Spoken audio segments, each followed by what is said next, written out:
welcome to the Norma Road Primary School presentation in partnership with the RAMP Group. Ben will introduce the Norma Road shortly, but the RAMP Group consists of a conglomerate of a number of dynamic IT companies, and so we're very privileged to form this partnership. I'm Parental Swartz, Principal of Norma Road Primary.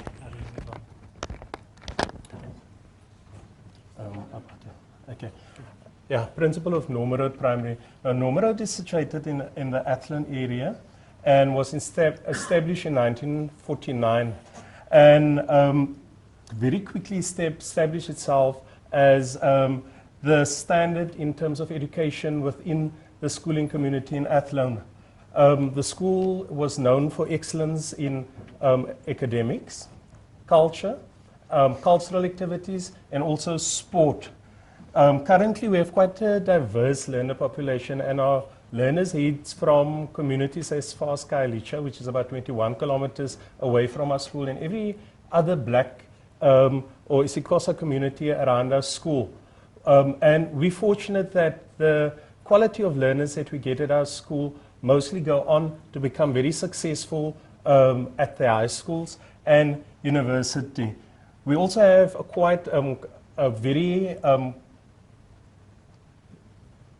a staff that is highly experienced and very skilled, and the ages range from 24 to 60. I joined the staff in 2012, and I remember the mandate given to me was to get the school back to that current standard that we are, the school that set the standard in the Athlone area. Looking at the infrastructure, the school has, in the last couple of years, received the attention from the Department of Public Works, and in no small measure as a result of the work that Parental has done in knocking at their doors. So we've seen two massive upgrades from the department into the investments into the school, one being the roof and the other being the repainting, the refurbishing of the school. So currently the current infrastructure looks very good, but we're still very short. We've got a lot of temporary staff, temporary classrooms, we don't have any playing grounds, we have no school hall, we have no storage facilities. One of the other programs that has been initiated this year is to get the veggie garden going, and you've seen Chapel Street's wonderful one as well. This one we got going 3 or 4 months ago. It's a wonderful program that's been involved, that has had the community involvement as well as the school involvement in it. So that's up and running. Whoops. Sorry, we're running ahead. Right. When we started with this let me go back.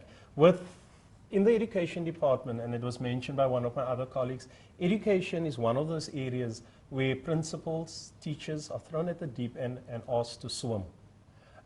So no real mentoring or any of that type of program. I remember my first bit of mentoring or induction was 3 months after I started. So by that, everything that we were taught at the session, I've already learned practically at school. So although the IMGs are there to actually look at the development of principals, they actually have such a heavy load because they look at about 18 schools and 18 principal schools, and with all those different issues. So what are we as principals set out to do? To start looking at our own development. And that is when I heard and were told about PFP and try and get something out of this. And what I wanted to get out of this is actually strengthening my skills, to have my toolbox refitted with more tools and things. And I think those are the type of things that I got out of it up to now through the training that we went through, and starting with Time to Think, Flawless Consulting, and also the interaction with many of our colleagues. Sometimes we underwrite the impact of our colleagues, but there are COP sessions where we could share, where we could realize that what we are doing is we're not unique. And sometimes a colleague just telling you, but this is how we do it. So it was just not only the formal sessions and formal training, but also that sessions that we had with colleagues at our monthly meetings. In terms of what I wanted to get out of the project, I had recently retired, so I was very keen to get into a project where I could give something back and to into the community and something and in some way that could use my experience. And all credit to my daughter-in-law here, Nikki. Nikki got Adrian, my son, and I to one of the Partners for Possibility presentations, and got the two of us quite excited. So all credit to her, and all credit to her persuasion powers to get her husband to in fact sponsor me. Thank you. We started the program, as Jamil said, in June last year, and the first couple of months, quite frankly, Manuel and I really did very little else but develop a relationship. And that was important because it was a wonderful way to have a foundation on which we could then build plans and build programs. During that period, we attended the first training session, which was a time to think, which was invaluable to that developing a relationship period, because we learned to think. We learned how to create a thinking environment and how to listen to each other, and it all helped us in that program. Well, when I started at Norma Road Primary, you know that initial success and all thing was waning. And getting to know my staff in 2012 and then also getting there in 2013 and 14, I found that there was something amiss.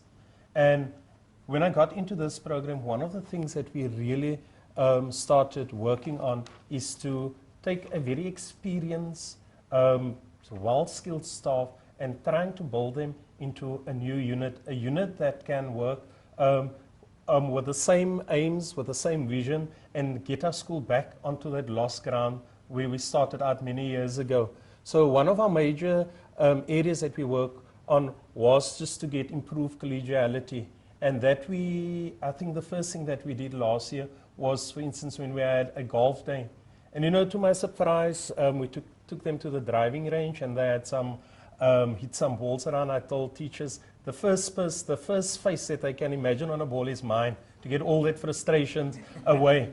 But the surprise to me, the end of the year, when we end our term and we asked, what was your highlights?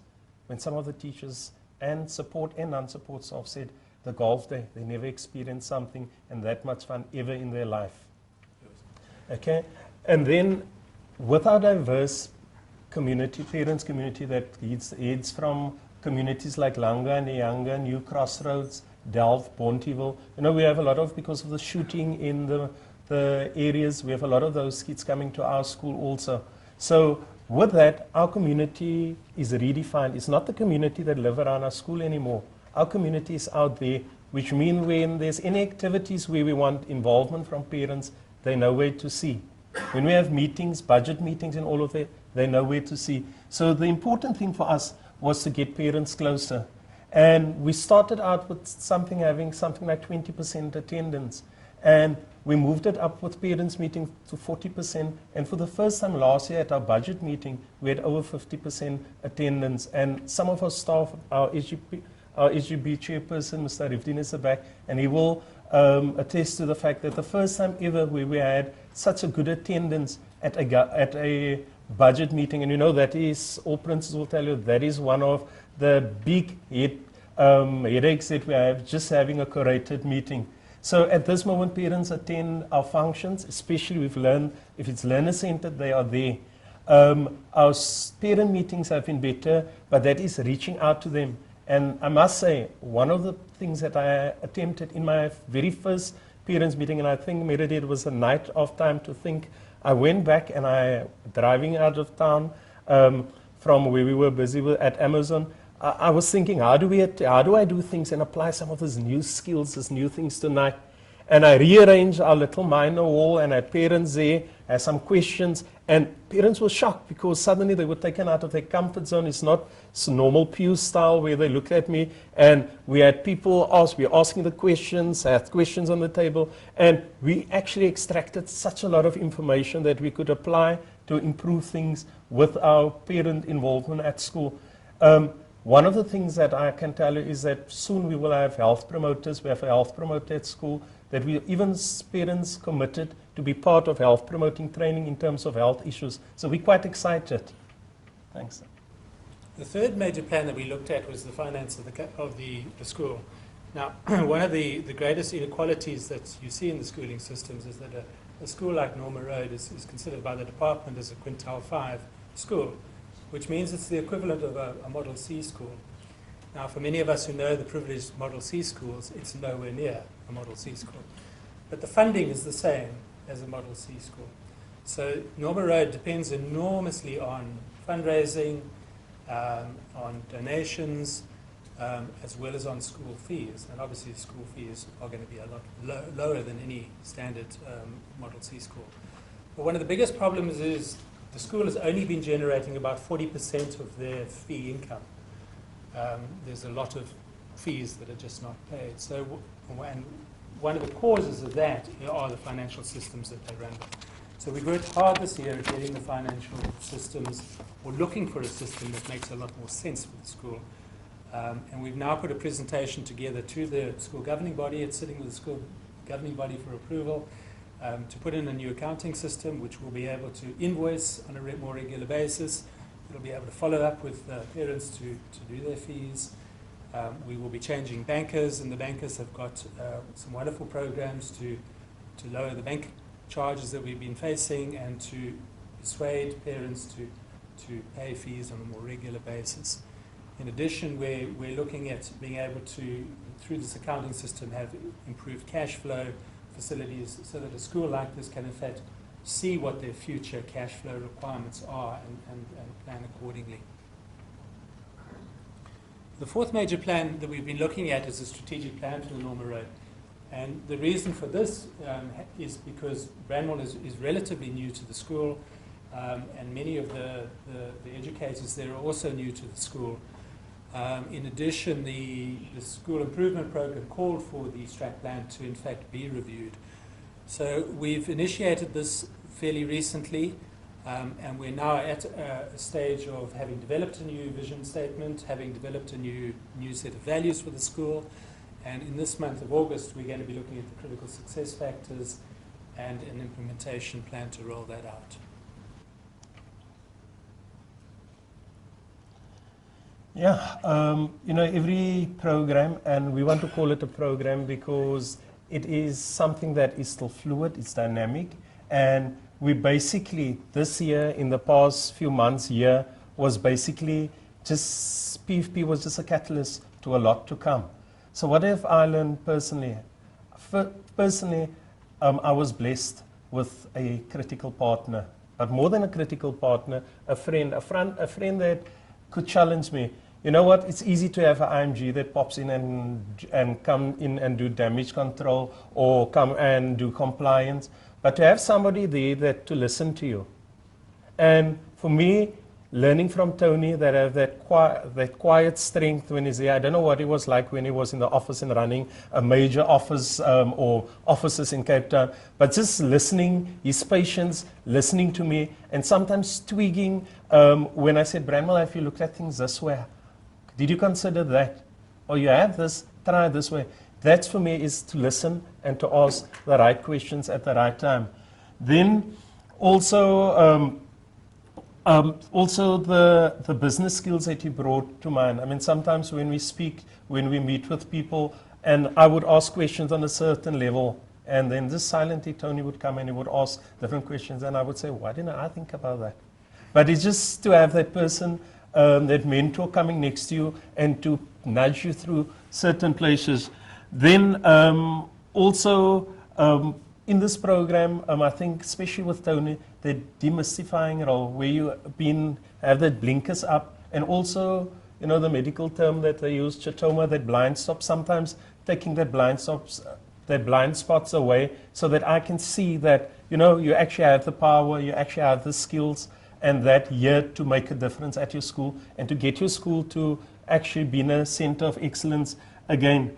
You know what I've learned is how to do many of my meetings differently, how to shake up my staff, and to one extent I found that one of my HODs was going to be here today, and the son just got ill, and what was for me really excited when I realized that the time to think principles that I employed in staff meetings, then when she started doing it in her meetings with the phase, and also when they have to report back within our greater staff meetings. The other big part that I've got out of this is to be turned into a possibility thinker. You know, we always look at the negative, we always look at the bad part of things, but to suddenly look at things differently, it do something to you in here. You know, when that things start weighing down on your shoulders, and you start seeing, there is positive in that. You know, when they send that naughty boy to your office that everybody want to hang somewhere, and you sat him down and start chatting, and you realize, but you know what? This poor soul is just misunderstood.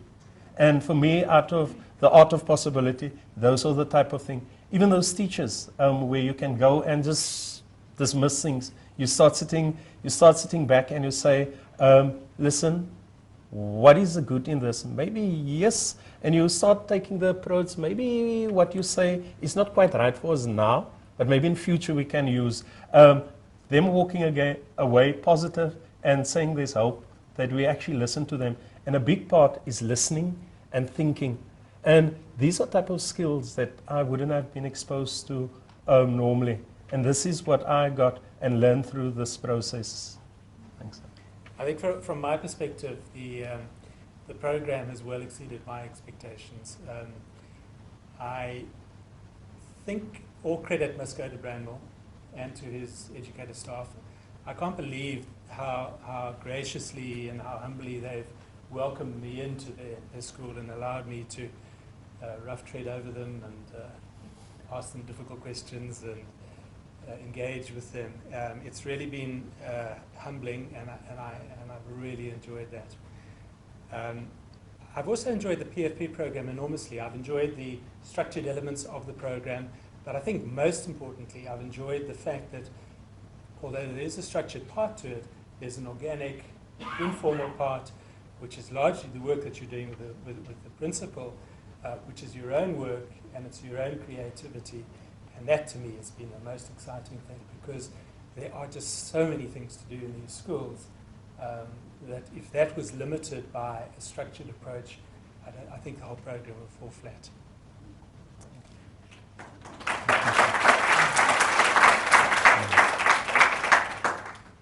Right. As I said earlier on, what PFP started, they drop a pebble in the pond. And the rippling effects are the concentric circles are moving out. A lot of our programs is just in the starting point. And the effects on my learners, my school, the community, will, on a lot of them, will only be seen in about 2 to 3 years' time. And with that in mind, Tony and I had committed to, even though we're at the end of the formal program, PFP program, and we're at the celebration tonight, that our partnership won't end. And I'm looking quite forward. I mean, I just barely got to know Tony. I can say out of this, I got a good friend, a mentor and a friend. And as we will continue over the next couple of months, the next year or two, we will continue to develop this program and see a lot of the things that we started to implement to success.